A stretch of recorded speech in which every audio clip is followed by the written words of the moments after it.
Hey, what's up, everybody? It's Charles Sabanson, and welcome you guys to another episode of the DREAMERSPRO show.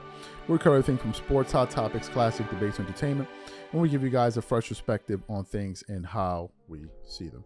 Today, we got another ridiculous show in store for you guys. Before we get into it, please make sure you like the video and subscribe to the channel.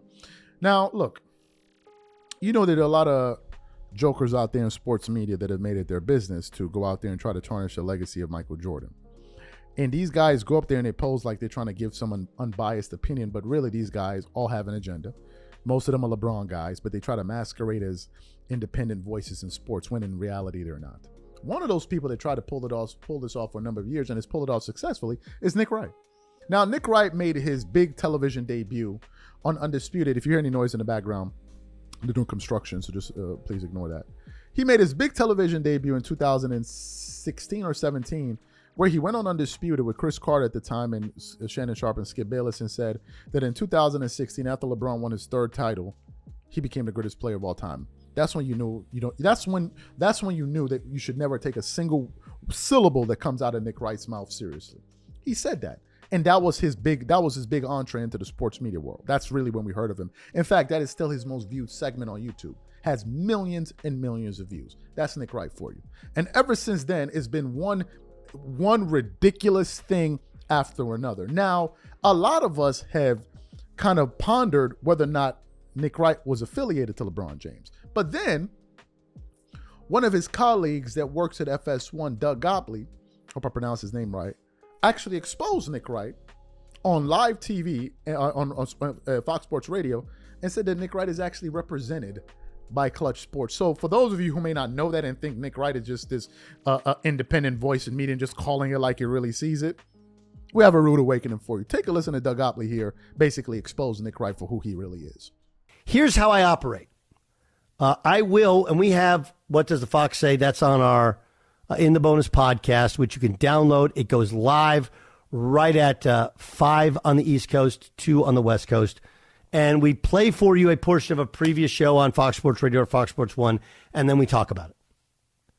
But I couldn't let this one go. Nick Wright is Team LeBron, right? Like if LeBron actually needed a media cheerleader, he would have a skirt and pom-poms. And he's made no secret about it. He believes he's the greatest athlete he has ever seen. And Nick's 38 years old, so he wasn't really old enough to truly feel and understand the gravity of the Jordan era. It's all from spoken word and videos and reading.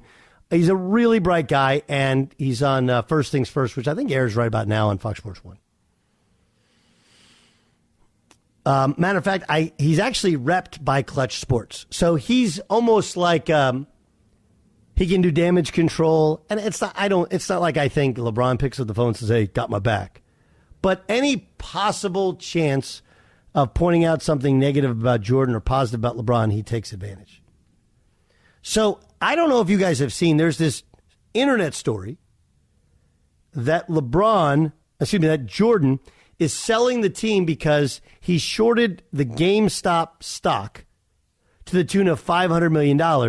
And this is his way of paying back the guy who's actually going to own the Hornets, and they're overpaying really for the team, kind of as a make good. But Michael Jordan he's still making the draft, but he still has last word in the draft selection. And for now, he's still the owner of the Hornets, but eventually that'll go through and he will pocket $2 billion. This is what Nick Wright said about what he calls the failed ownership of the Charlotte Hornets and how it should reflect on Michael Jordan's resume. So Michael Jordan sold the Hornets, made a fortune. Michael's been very good at business, from his shoe deals. You know, I know I can see. Oh yeah, listen, Colin. A lot of it was very unique that someone bought a pro sports team 20 years ago and made a profit. I mean, I read stories left and right. Yeah, I mean, the guy sold the Arizona Cardinals. He's now on unemployment. Another guy, I mean, it's financially ruinous for many people. But a brilliant businessman like Jordan can make a profit from selling a pro sports team. But go ahead. I interrupted. I'm sorry. It's a very good point. I mean, Michael, baseball didn't work. The Wizards didn't work. The GM thing didn't work. He's great at basketball, great at selling shoes, and those are qualities. I mean, there's a lot about Michael I like. how do you view him now as the Charlotte GM owner mess? Does it ding the legacy to you? Okay, so I would like to do a couple things. One is this. Everyone must acknowledge, if they are being honest, that when Jordan took over the Hornets 15 years ago, he turned them into a dynasty, people would use it as evidence of his greatness. Can we all at least agree to that? Yes. That if they were awesome, they'd be like, oh, look at him, Jay. Everything he touches turns to gold. Instead, his ownership tenure of the Hornets was identical to his playing tenure when Scottie Pippen wasn't his teammate. 0 postseason series victories. He won 3 games, at least, as a Hornets GM and owner in the playoffs, as opposed to only 1 as a player. But here's my problem. If we would like to judge the greatest player ever purely by, we will evaluate from the day you first set foot on a court to the day you leave the NBA, I'm good with that. But that's never been what it's been for Michael. Michael's had, in some way, because of all the acolytes and sycophants, the best of all worlds. Cool. So you get the point, okay? You get the point. He wants to use the whole picture to talk about Jordan and who, in fact, is the greatest. I'm going to do something now which should have been done a long time ago. I'm going to tell people that anyone who uses the Scottie Pippen joining him and that Jordan didn't win anything with Scottie Pippen is the dumbest, least connected to reality moment that there is. And I'm going to say it without diminishing how great Scottie became. Because if you were actually alive, which Nick Wright was not, nor was he of age to understand basketball. And full disclosure, I'm 9 years older than Nick Wright. And I'm not even going to point out I'm not doing the I played and my dad played and coached and my brother, not even, don't even need all of that. The reality of it is that the transformation of Scottie Pippen's image and how he played is very similar to Pau Gasol with the Lakers. So you heard what Doug Opley had to say there. So yesterday, apparently there was just this report that was published by a journalist called Tom Haberstroh that Nick Wright actually made me aware of because I saw a clip that was recommended from his sports channel. And I went there, and Nick Wright is going through this thing of, there's some new evidence and that proves that Michael Jordan is not who we think he is. He was so confident in himself. And at the end, he exposed the fact that he secretly is actually working against Michael Jordan for the interest of Michael Jordan. So those are the comments that we want to get into. But before we even get into what he had to say, today's video is brought to you by sponsor PrizePicks, which is the largest daily fantasy sports platform in North America. PrizePicks is really simple. Instead of just selecting a team, you just select 2 or more players, pick more or less their projected stats, and then you place your entry. For example, this week, I'm selecting 2 entries. Stephen Curry for more than 25 points, and then I got Anthony Davis for more than 2 blocks, and Damian Lillard for more than 4 3-pointers made. PrizePicks is also the only daily sports platform with an injury insurance policy. So for example, if you have a player who gets injured in the first half and doesn't return to the second half, that player gets automatically rebooted. What I also love about PrizePicks is that it offers weekly promotions like Taco Tuesdays. Each Tuesday, PrizePicks discounts select player projections up to 25% to provide even more value. So go to prizepicks.com/CLNS and use code CLNS for a first deposit match of up to $100. That's go to prizepicks.com/CLNS, use code CLNS for a first deposit match of up to $100. And remember, whenever you support this sponsor, you're supporting this channel. Thank you. So what we want to do now is want to play exactly what Nick Wright had to say here, and then we're going to come back and react to this nonsense. Take a listen to Nick Wright here.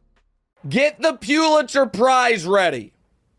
Oh my goodness, Tom Haberstroh.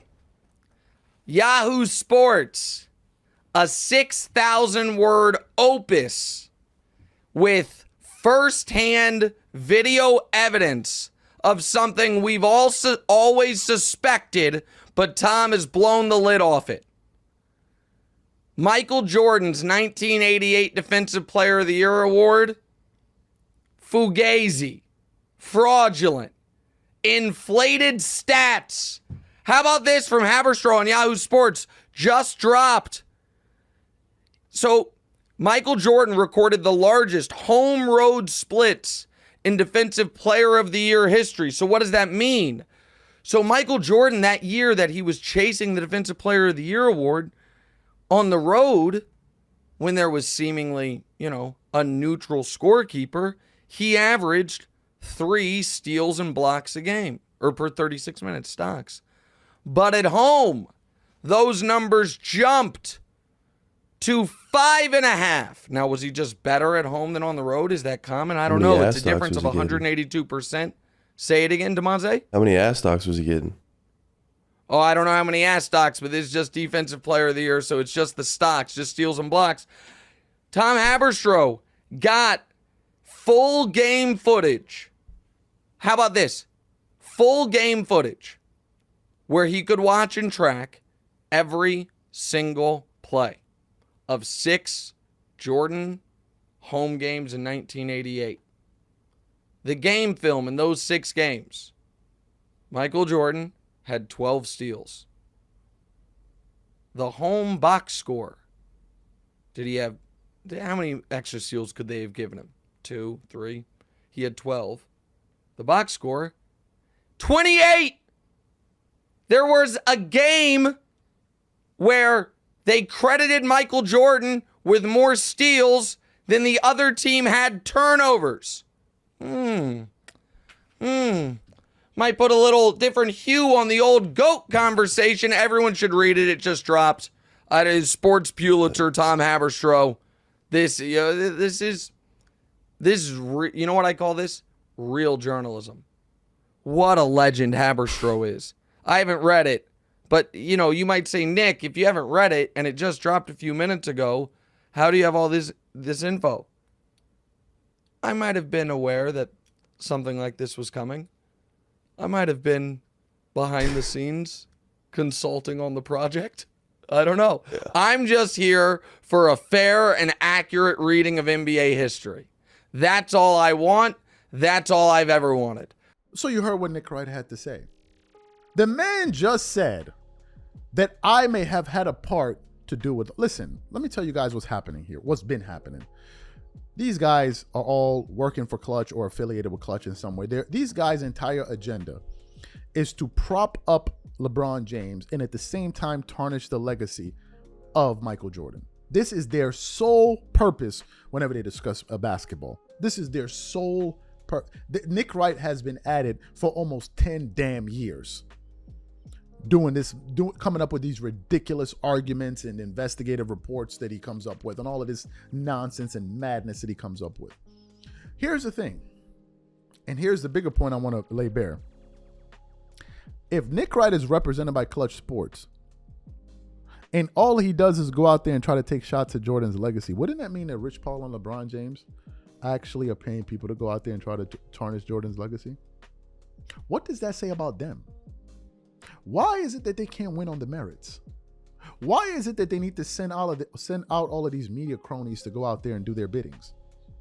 Why can't you guys win on the merit? Meaning, why isn't what has occurred enough? Why do we now need to go out there and send these guys to go out there and try to bend reality and twist reality? Why? They're doing this because they know they haven't convinced anyone that that LeBron James is the GOAT, except the only people that view LeBron as the GOAT are LeBron fans. The fundamental difference between Jordan and LeBron is that other fans of other players, NBA players, all are the vast majority agree that Jordan is the GOAT. But LeBron fans are the only ones that believe LeBron. That's the difference. Kobe fans will tell you, I'm going to give it up to Jordan. Hakeem fans will tell you, I'm going to give it up to Jordan. Magic fans will be like, I'm going to give it up to Jordan. Tim Duncan fans, I'm going to give it up to Jordan. All these other guys be like, yeah, Jordan, that dude. But when it comes to LeBron fans, they're the only one. And they have this fetish of trying to get other people to agree with them. And they will not stop. It's not enough they believe he's the GOAT. No, that's not enough for them. What they want is for you to believe it too. And if you don't believe it with them, they start losing it. They start running around like lunatics, slapping each other with honey, running up and down the hallways, twerking it up, just disturbing it, just knocking over drinks, just basically causing chaos. That's what they do. And whenever you push back on their nonsense, you hating on the king. Y'all run around calling. Anyway, that's Nick Wright for you.